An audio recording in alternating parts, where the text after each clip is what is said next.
Assalamualaikum warahmatullahi wabarakatuh.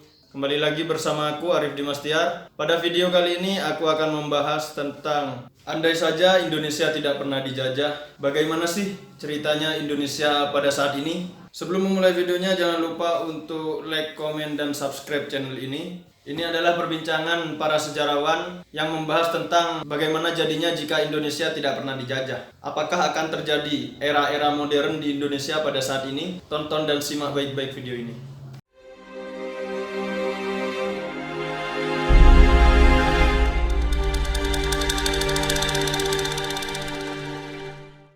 Seandainya surat penanaman modal asing pada tahun 1967 tidak pernah ditandatangani, seandainya surat perintah 11 Maret tidak pernah ada, seandainya Insinyur Soekarno tidak pernah menyatakan dirinya sebagai presiden seumur hidup, seandainya Indonesia tidak pernah menyatakan proklamasi kemerdekaannya, sampai seandainya Nusantara ini tidak pernah dijajah oleh negara-negara asing, mungkin saat ini kita akan tinggal di tempat yang sepenuhnya berbeda. Dengan karakter manusianya yang juga sepenuhnya akan berbeda. Di sini sejarawan ada yang menerka jika kapal Portugis tidak pernah sampai ke Malaka pada tahun 1511 dan seandainya pula Belanda tidak akan pernah menyusul untuk menguasai wilayah Nusantara sebagai tempat koloninya, mungkin Indonesia ini tidak akan pernah ada. Mungkin di wilayah Nusantara ini akan menjadi negara masing-masing. Seperti contohnya, Jawa akan mendirikan negaranya sendiri, Sumatera akan mendirikan negaranya sendiri, Kalimantan akan mendirikan negaranya sendiri, dan pulau-pulau lainnya yang ada di Indonesia mungkin akan mendirikan negaranya sendiri. Jika daerah-daerah atau pulau-pulau di Indonesia ini tidak pernah bergabung sebelumnya atau tidak menjadi kesatuan di negara Republik Indonesia ini, mungkin konflik-konflik besar akan terjadi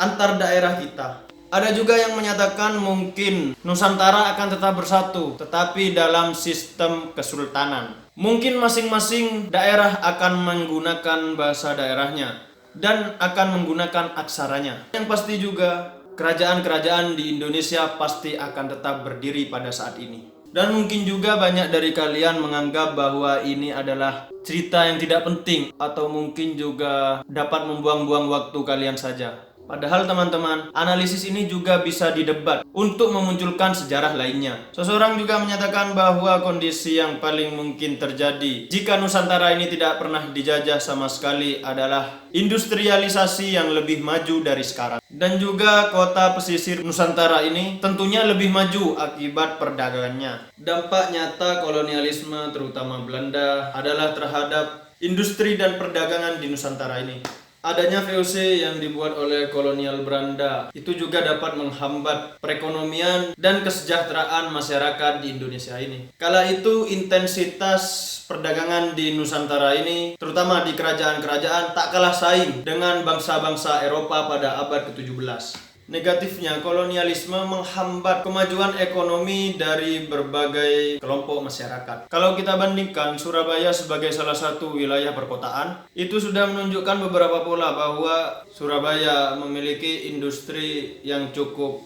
berkembang. Mereka sudah punya sistem sosial yang kompleks seperti Eropa pada awal abad ke-17. Sejak jalur utama perdagangan Malaka di Indonesia dikuasai oleh Portugis dan Belanda, praktis pedagang pribumi ini tidak bisa menjalankan inisiatif perdagangannya.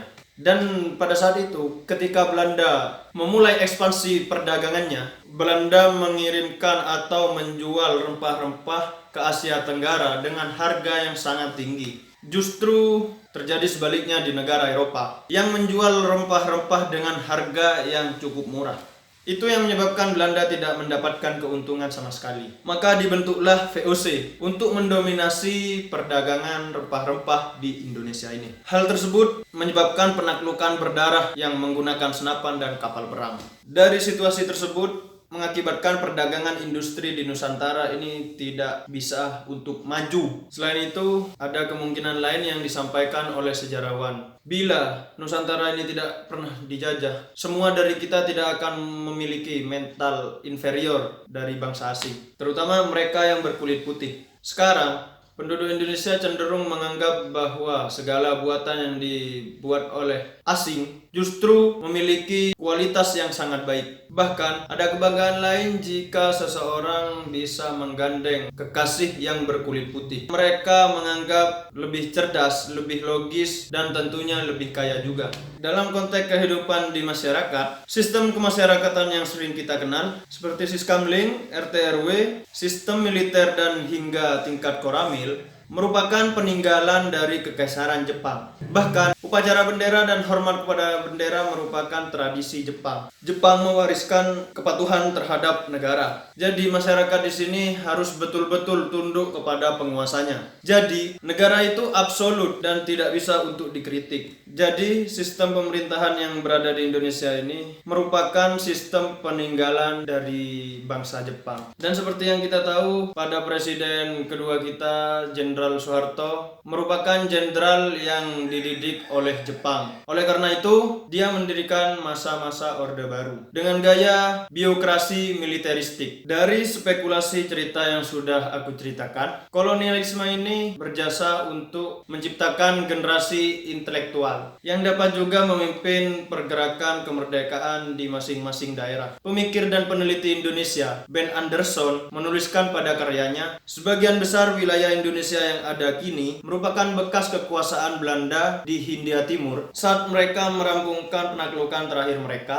di Aceh, Bali Selatan, dan Papua. Artinya, Indonesia secara geografis adalah kelanjutan dari kekuatan kolonial yang sebelumnya sudah berkuasa. Hanya saja, ambruknya kolonialisasi Belanda di Indonesia dan di Eropa secara umum, serta Indonesia modern yang seperti kita kenal sekarang sudah terbentuk. Menurut Ben Anderson, salah satu penyebab Indonesia lahir karena adanya gelombang nasionalisme di Asia yang saat itu muncul akibat para penduduknya sudah memiliki tujuan yang sama. Jika tidak ada Belanda yang menguasai wilayah-wilayah tadi, mustahil bagi semua daerah di Indonesia mau untuk bergabung. Sangat mungkin sekali terjadi masing-masing kerajaan untuk mendirikan negara-negara yang berdaulat. Contohnya saja, yang pertama Kesultanan Aceh. Sebelum merdeka, mereka memiliki hubungan diplomatik dengan beberapa negara Asia dan Eropa. Intinya, di bawah kekuasaan Belanda nasionalisme menjadi salah satu dasar terbentuknya Indonesia modern pada saat ini. Terlepas dijajah atau tidaknya Nusantara pada saat itu, keruntuhan kolonialisme Eropa akan tetap terjadi. Dan konsep hal tersebut menjadi salah satu konsep yang paling ditakutkan oleh Insinyur Soekarno pada kala itu. Seorang sejarawan memaparkan tentang keruntuhan kekuasaan Eropa. Perang memang menghabiskan banyak dana, dan negara-negara Eropa pada kala itu hampir semuanya nyaris bangkrut. Dan pada saat itu juga masuklah Amerika untuk menawarkan dana kepada Eropa untuk modal membangun kembali negara tersebut. Amerika datang dengan ekonomi dan mengikat negara tersebut dengan hutang. Amerika pada kala itu mengakui dirinya sebagai negara demokrasi terbaik, sehingga pasar bebas kemudian berperan besar. Ada atau tidaknya Indonesia dalam perjalanan sejarah, kita tidak bisa mengabaikan kemungkinan lain. Seperti yang pertama, Amerika Serikat muncul menjadi kekuatan dominan pada abad 21 untuk menggantikan negara-negara Eropa yang telah menjajah Asia. Namun, tanpa penjajahan Indonesia yang sekarang kita kenal, mungkin suasana kita akan beda. Bagaimanapun adanya kolonialisme Belanda sempat melahirkan generasi intelektual dari kalangan anak bangsawan lokal di Sumatera, Jawa, ataupun Bali. Tanpa adanya generasi intelektual itu, Indonesia mungkin saat ini masih belum lahir atau tidak akan pernah lahir. Tanpa adanya kolonialisme tadi, mungkin Indonesia hanya sekedar mitos. Oke teman-teman, mungkin sampai di sini aja video saya pada kali ini. Apabila teman-teman semua ingin merequest apa yang ingin saya sampaikan, saya bersedia untuk mempelajarinya dan menyampaikannya kepada kalian. Apabila saya ada salah kata, mohon dimaafkan. Terima kasih. Wassalamualaikum warahmatullahi wabarakatuh.